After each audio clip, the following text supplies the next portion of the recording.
Al via il 35° anno accademico dell'UT di Pordenone, con la conferenza intitolata Il Friuli a 40 anni dal terremoto. Giuseppe Ragogna, vice direttore del Messaggero Veneto, ha ricordato l'Orcolat del 6 maggio 1976, con riflessioni, video, fotografie e rare testimonianze audio.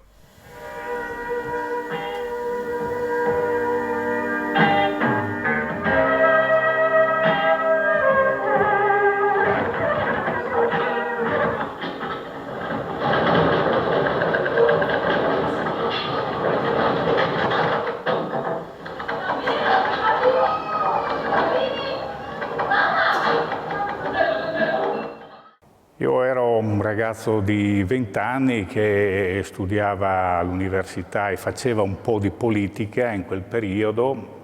Arrivavo a casa da un convegno organizzato sullo stato della cultura pordenonese.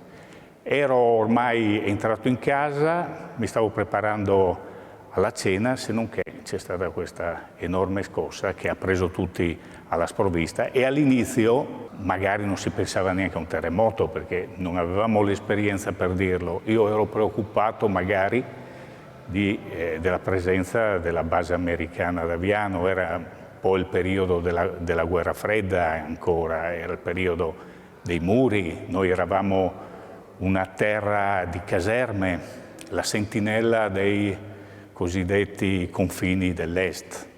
Come mai la reazione dei friulani al terremoto è stata ed è ancora un esempio per l'Italia?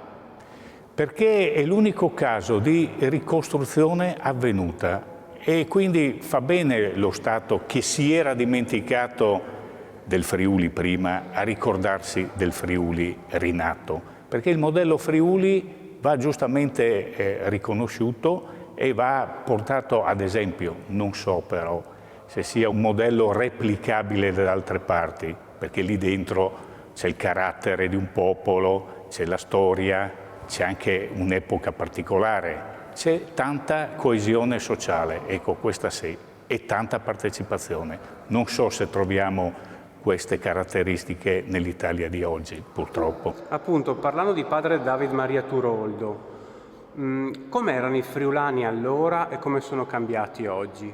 I friulani erano brontoloni ma sempre legati al territorio, follemente legati al territorio, tant'è che quando si trattò di tirarsi sulle maniche per ricostruire, e lo ricorda padre Turoldo, i friulani vollero partire dalle fabbriche prima, dalle case poi, e poi alla fine le chiese, quando tutto era pronto. Perché dalle fabbriche? Perché il valore del lavoro è sempre stata la priorità del Friuli.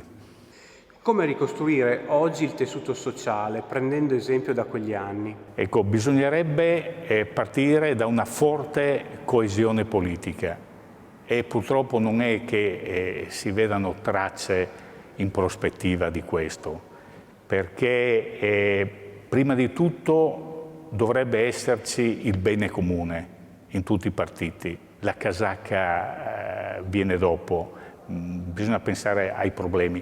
E il Friuli Venezia Giulia, anche se è definita una regione di benessere, ha i suoi problemi. Deve riconvertire un modello economico e un modello sociale che non esiste più. Deve ripensare a una via economica diversa da quella del passato, perché non è più possibile pensare a un Friuli delle grandi fabbriche, quelle non torneranno più. Bisogna pensare a un Friuli della manifattura di competenza, carica di risorse tecnologiche, dei saperi, della competenza, della cultura, anche della terra. Il valore della terra era fondamentale, il valore della terra può essere essenziale anche per il futuro. E su questo mi conforta vedere molti giovani che pian piano si riavvicinano alla terra e cercano delle coltivazioni di nicchia che fanno ben sperare anche per una